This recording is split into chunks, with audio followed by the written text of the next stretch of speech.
আসসালামু আলাইকুম। Cook and kids with রুমানার নতুন রেসিপিতে আপনাদেরকে আমন্ত্রণ জানাচ্ছি। আজ আমি তৈরি করে দেখাবো সুপার সফট ক্রিম বান। আমার এই রেসিপি ফলো করে আপনারা যদি বাড়িতে বান বানান তাহলে দোকানের চেয়েও ভালো হবে আশা করছি। তাহলে আর বাইরে থেকে আপনাদের কিনে খেতে হবে না। চলুন তাহলে বান তৈরি শুরু করি। এখন আমি তো প্রথমে নিয়ে নিচ্ছি কুসুম গরম দুধ 1 কাপ।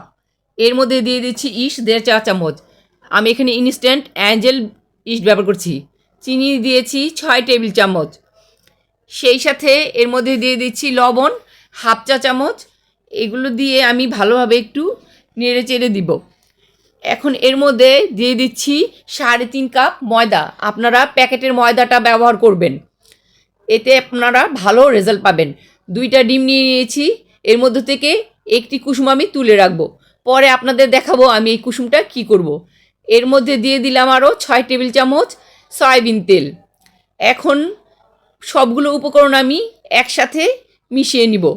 আপনারা বান তৈরির ক্ষেত্রে অবশ্যই ভালো ব্র্যান্ডের ইস্টটা ব্যবহার করবেন। দেখা যায় ভালো ব্র্যান্ড যদি না হয় তাহলে অনেকেই ইস্টের গন্ধ সহ্য করতে পারে না। আমি এখন এই ডোটাকে গরম স্থানে রেখে দিব 1 ঘন্টা। আমি চুলার পাশে রেখে দিয়েছিলাম। আপনারা রোদ থাকলে রোদের সামনেও রেখে দিতে পারেন। এখন দেখুন আমি 1 ঘন্টা পরে ফিরে এসেছি। 1 ঘন্টা পরে আমি এই ডোটাকে কমপক্ষে এখন 8 থেকে 10 মিনিট মথে নিব।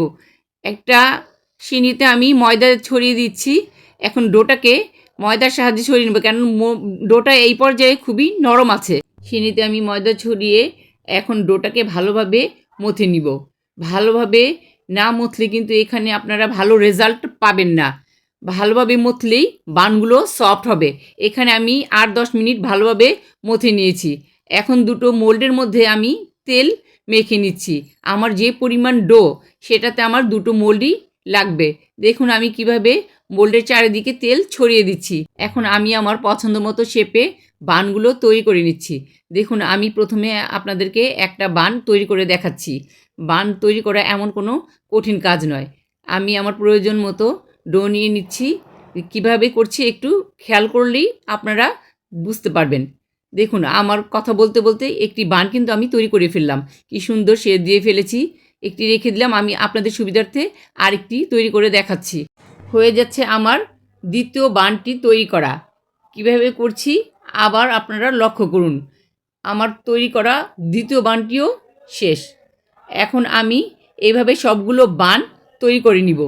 আর একটা কুসুম যে রেখেছিলাম সেই কুসুমের অংশটাই আমি এই বানগুলোর উপরে ভালোভাবে লাগিয়ে দিচ্ছি একটা ব্রাশের সাহায্যে। সুন্দরভাবে লাগিয়ে দিচ্ছি। এটা লাগালে একটা ভালো কালার চলে আসবে, ঠিক দোকানের মতো। চুলাতে যে বেক করব সেটা বোঝাই যাবে না। এখানে আমি চুলাতে 15 মিনিটের জন্য ভালোভাবে হাঁড়িটাকে আমি প্রিহিট করে নিয়েছি। আমি 2টো হাঁড়িতে একসাথে বসিয়ে দিয়েছি 2 চুলায়।